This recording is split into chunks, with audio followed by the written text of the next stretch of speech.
Kita akan membincangkan tentang bagaimana Al-Quran sebagai penawar kepada krisis keamanan dunia.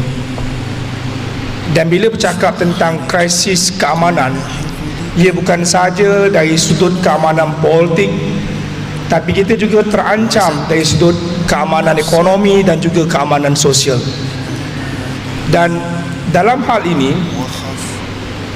yang paling menakutkan kita ialah apabila ada pihak-pihak dan musuh-musuh Islam yang telah mengaitkan apa yang berlaku pada keadaan dunia pada hari ini, terutamanya dengan masalah teroris dan ekstremis, telah mengaitkan itu dengan junjungan kita Nabi Muhammad SAW. So hari ini kenapa Komiti Jasa memilih tajuk ini untuk dibahaskan adalah untuk menjawab tuduhan-tuduhan dan fitnah yang dikeluarkan oleh musuh-musuh Islam. Mereka telah menuduh bahawa junjungan kita Nabi Muhammad SAW ini adalah Nabi palsu dan pendusta. Na'udzubillah min zalik. Kenapa tuduhan itu dapat dilakukan? Kerana ada segelintir umat Islam telah menghijack agama Islam, mempergunakan ayat-ayat suci Al-Quran, kemudian melakukan kekejaman dan pembunuhan. Dan inilah yang menyebabkan kenapa musuh-musuh Islam ada ruang dan peluang untuk menyerang peribadi Rasulullah SAW. Kerana bagi mereka selalunya Nabi datang untuk membawa kebaikan, Nabi datang untuk bawa kedamaian. Tetapi kerana tindak tanduk segelintir umat Islam yang telah menyebabkan Nabi Muhammad SAW dikaitkan dengan kegilaan tersebut. Dan ini yang mengkecewakan khalifah kita. Dan Huzur Atila bin Sa'adis menulis surat kepada Pope Benedict pada 2011. Beliau telah meminta supaya Pope Benedict menggunakan pengaruhnya untuk beri nasihat kepada orang-orang Kristian terutamanya yang menganggap diri mereka pandai, yang menganggap diri mereka well educated, tetapi tidak nampak Islam yang hakiki. Mereka mengaitkan tindakan segelintir umat Islam itu dengan baginda Rasulullah SAW. Jadi Huzur mengatakan kepada Pope Benedict supaya kembali, kita harus kembali untuk mengenal siapa kita punya pencipta. Inilah hari ini punya tajuk. Kita akan memperlihatkan bahawa sebenarnya Al-Quran, kita sebagai pewaris perjuangan suci baginda Rasulullah SAW memahami Al-Quran itu sumber kepada perubahan suci. Bagaimana dengan Al-Quran kita mampu untuk mengenali, mendekati dengan Allah SWT. Dan bagaimana dengan Al-Quran itu kita mampu untuk merapatkan hubungan kita sesama manusia. Inilah di bawah konsep habli minallah dan habli minan nas. Jadi apa tuduhan yang diberikan oleh Barat terhadap Al-Quran merupakan satu kesilapan dan satu kebodohan atau kejahilan dan satu fitnah. Kerana Al-Quran sendiri memproklamasikan sesungguhnya Al-Quran membimbing kepada apa yang paling lurus. Surah Bani Israel ayat 10, hikmah yang sempurna. Surah Kamar ayat 6, kebenaran yang mutlak. Surah Haq ayat 52, penyembuh segala penyakit yang berada dalam dada. Surah Yunus ayat 58. Jadi untuk mengaitkan Al-Quran sebagai punca kepada keganasan, itu satu fitnah dan satu pembohongan. Dan bagaimana pendiri Jemaat Ahmadiyah Hazrat Mirza Ghulam Ahmad AS, iaitu Imam Mahdi dan Nabi Isa dijanjikan, memberitahu bahawa Al-Quran lah yang mampu mendekatkan kita dengan Allah SWT dan membekukan kita, perasaan kita kepada dunia. Dan Al-Quran, melalui Al-Quran, Allah SWT yang tersembunyi dan sangat tersembunyi itu dapat dimanifestasikan dengan penegasan aku ada. Itulah kemampuan Al-Quran untuk menunjukkan Tuhan itu ada. Kenapa segala kerosakan yang berlaku pada hari ini semua kerana manusia sudah menganggap seolah-olah Tuhan itu tidak ada, seolah-olah Tuhan itu mati. Dan musuh-musuh Islam, dia berjaya untuk mengkritik dan mengatakan kepada kita bahawa Tuhan orang Islam itu sudah mati. Itu tuduhan yang dikemukakan oleh musuh-musuh Islam. Kenapa dia kata begitu? Kerana dia berkata begitu, kalau misalnya Tuhan orang Islam itu hidup, sudah tentu orang Islam itu tidak ada yang miskin. Tapi kebanyakan negara-negara Islam, kebanyakannya miskin. Apabila kita ingin bercakap bahawa Al-Quran mampu membimbing kita untuk mencapai kemakmuran ekonomi, mereka akan gelakkan kita. Kebanyakan negara Islam miskin, manakala negara Islam yang kaya pula seperti lembu di cucuk hidung. Mereka, kekayaan mereka di bawah kekuasaan kuasa-kuasa besar. Kenapa hal ini terjadi? Kerana mereka yang suka berpoya-poya, mengamalkan gaya hidup barat dan memudahkan barat memperdajalkan mereka. Mereka melakukan segala kemaksiatan di barat. Jadi rahsia mereka berada dalam tangan barat. Dan itu sebabnya kenapa negara-negara Islam, kebanyakan negara Islam yang kaya ini terus diperdajalkan oleh kuasa-kuasa besar. Dalam soal keamanan, kita dah katakan tadi, bagaimana umat Islam sering menslogankan Islam agama kedamaian, Islam agama kedamaian. Tapi orang barat mengatakan ini hanya bersifat retorik saja. Mereka tak mau nilaikan apa yang kita cakap. Mereka mau menilaikan apa yang kita buat, apa tindak tanduk yang kita buat. Ini yang menjadi masalah. Kerana ada ulama dalam Islam yang menghijack agama Islam. Dan mereka yang telah menyebarkan kebencian, fitnah, sehingga mereka sanggup membunuh orang sesama Islam. Tonton bayangkan, kalau tuan-tuan jadi orang barat, kita melihat orang Islam bunuh sesama Islam, bagaimana kita nak tertarik dengan Islam? Kalau mereka boleh bunuh orang Islam tanpa ragu-ragu, tanpa belah kesian, sudah tentu mereka lebih mudah untuk bunuh orang bukan Islam. Umat Islam perlukan moderation. Dan dia mengatakan bahawa ancaman yang paling besar adalah ancaman dalam umat Islam sendiri, bukan daripada luar, dari dalam. Bagaimana orang Islam sering berbunuhan sesama Islam? Bahawa ekstremis itu sebenarnya yang menakutkan ialah dia berada dalam negara kita. Yang lucunya, kita ini sering dimomokkan oleh para ulama penfitnah ini, kita ni sebagai ekstremis. Kita ni dituduh mengancam keselamatan negara.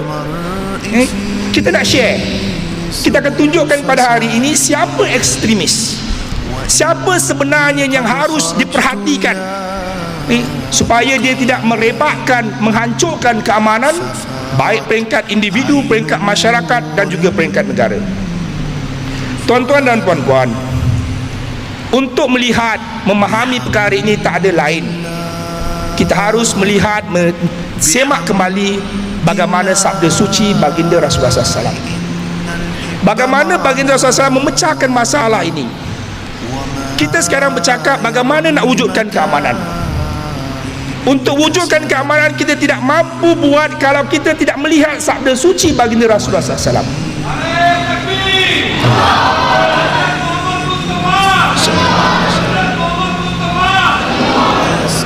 Rasulullah SAW mengingatkan kepada kita, iaitu hati-hati dengan satu fitnah, iaitu fitnah ulama. Ini memeranjatkan kita, kerana kita faham, tahu selalunya ulama itulah pewaris Nabi. Mereka yang memahami Al-Quran. Kenapa baginda Rasulullah SAW menerangkan hati-hati dengan fitnah ulama yang baginda labelkan sebagai sehina-hina makhluk di bawah kolong langit? Kenapa? Sebab hadis dia panjang, saya akan potong-potong. Kerana mereka lah yang menyebabkan Islam itu tinggal lama. Islam agama kedamaian, agama yang toleransi. Kerana ulama ini yang telah menghijack ini menyebabkan Islam dianggap sebagai agama keganasan. Mereka telah menodai konsep jihad. Ini yang menjadi masalah. Kita dituduh menafikan jihad. Kita nak share dengan masyarakat Malaysia, sebenarnya kita tidak menafikan jihad. kita meletakkan jihad tepat pada waktu dan masanya. Sedangkan jihad yang dilaungkan oleh ulama tadi, dan kemudiannya apa yang berlaku, jihad itu membunuh orang tidak berdosa, dan lebih biadab dan kejam lagi, mereka membunuh sesama Islam dengan konsep yang dilaungkan tersebut. Apa peringatan Al-Quran tentang perkara ini? Ini yang paling kita kena hati-hati. Keamanan itu tidak akan wujud kalau kita gagal mengikuti, memahami perintah Allah SWT. Dalam konteks pembunuhan sesama Islam, bagaimana Allah SWT telah memberi amaran awal-awal lagi, di mana dalam surah Nisa ayat 94, dan barang siapa membunuh seorang mukmin dengan sengaja, balasannya ialah jahanam. Dia akan menetap dalamnya, Allah murka kepadanya. Saya ulang sekali lagi, Allah murka kepadanya dan melaknatnya, dan menyediakan azab yang sangat besar. Tuan-tuan dan puan-puan, perkataan dalam surah inilah satu mukmin. Sekarang kerana ulama tadi, berapa ratus, berapa ribu orang yang telah terbunuh kerana mereka dikafirkan. Apa pandangan Allah SWT? Mereka akan dilaknat dan Allah Ta'ala akan berikan azab yang sangat besar. Ini jawapan. Kenapa negara Islam kebanyakannya masih miskin? Kenapa negara Islam yang kaya masih diperbodohkan, diperdajakan oleh kuasa-kuasa lain? Kerana umat Islam sedang diazab oleh Allah SWT. Ini sebenarnya krisis yang perlu kita perhatikan, kerana krisis ini sangat menakutkan, iaitu mengundang kemurkaan Allah SWT. Dan bagaimana Al-Quran tinggal tulisan. Rasulullah SAW ajarkan kita, kuli kuntum tibunallah fattabi'uni yubikumullah. Katakanlah, jika kamu benar-benar mencintai Allah, ikutlah aku, iaitu Rasulullah SAW, nescaya Allah akan mencintaimu. Surah Imran ayat 32. Dan bagaimana kita disuruh ikut akhlak Rasulullah SAW, ikut kehidupan Rasulullah SAW. Dan Hazrat Aisyah melukiskan sangat indah akhlak Rasulullah SAW itu adalah Al-Quran. Ini bermakna Rasulullah SAW dengan para sahabat menjadi Al-Quran bergerak untuk melihat kebenaran Al-Quran, untuk melihat kesucian Al-Quran. Mereka lihat akhlak Rasulullah SAW. Rasulullah SAW, Al-Quran mengajarkan keadilan, Rasulullah SAW ajarkan keadilan, dan Rasulullah SAW amalkan keadilan. Rasulullah SAW dia praktis apa yang dia preach. Tapi apa yang berlaku pada hari ini, ulama-ulama itu sebabnya, bagaimana kita lihat bagaimana ulama yang tadi telah menyebabkan Al-Quran tinggal tulisan, kenapa mereka cakap, mereka petik hadis tersebut, petik ayat suci Al-Quran tersebut, tapi mereka tidak amalkan. Dan dalam konteks ini, kita berada cakap, kita yang paling tahu tentang mereka. Al-Quran mengajarkan, berilah keadilan walaupun terhadap kaum yang kamu benci. Kalau mereka tidak suka kepada Ahmadiyah, tak apa, tapi berilah keadilan. Ini keadilan pun tidak diberi, fitnah diteruskan bermaharjarela. Apakah Allah Ta'ala tidak akan murka dengan sikap para ulama tersebut? Dan kerana itulah bagaimana Allah Ta'ala mengingatkan bahawa, hai orang-orang beriman, kenapa kamu mengatakan apa yang kamu tidak perbuat? Amat besar kemuliaan Allah apabila kamu mengatakan apa yang kamu tidak perbuat. Jadi mereka cakap tapi mereka tidak amalkan. Mereka mengajarkan kepada masyarakat mereka, jangan fitnah, jangan dusta, jangan gibat. Gibat itu seolah-olah makan daging bangkai saudara kamu sendiri. Pandai dicakap, tapi dari segi pengamalan dia tidak buat, terutamanya dalam konteks ke atas jemaah Ahmadiyah.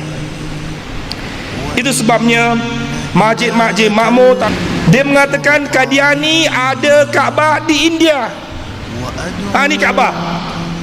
Dia kata Kaabah ni ada dekat India, tu orang Qadiani punya Kaabah. Yang bercakap ni siapa? Seorang ulama yang dihormati, yang dipercayai. Jadi ulama jenis inilah yang mensempurnakan apa yang baginda Rasulullah katakan.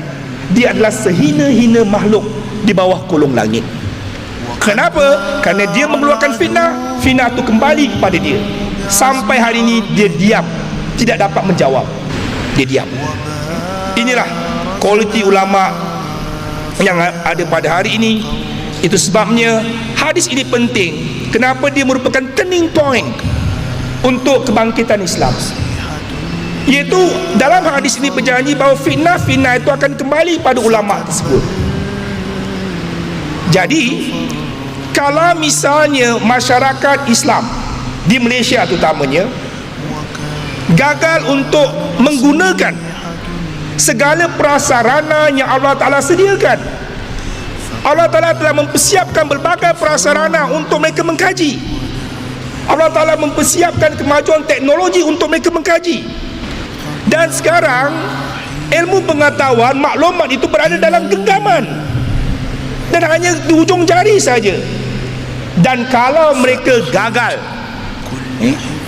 segala prasarana yang Allah Ta'ala berikan, mereka gagal untuk memperbandingkan, untuk menilaikan, untuk mengkaji, untuk melihat siapa yang salah, siapa yang benar, dan masih lagi ikut cakap ulama, apakah Allah Ta'ala tidak akan murka dengan perbuatan itu, dengan kemalasan tersebut? Itu sebabnya ada seorang tokoh yang bernama Muhammad Asad.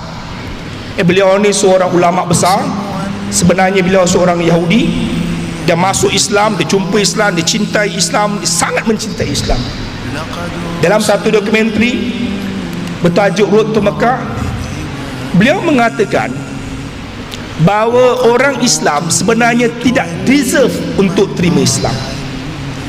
Perhatikan, dia mengatakan orang Islam tidak deserve untuk terima Islam. Kerana apa? Kerana mereka tidak menghargai Islam. Mereka tidak mau mengkaji, mereka malas, mereka hanya Islam yang bersifat keturunan saja. Dan mereka mudah diperbodohkan oleh ulama-ulama penfitnah ini, dan mereka menjadi ulama-ulama penfitnah ini punya pengikut.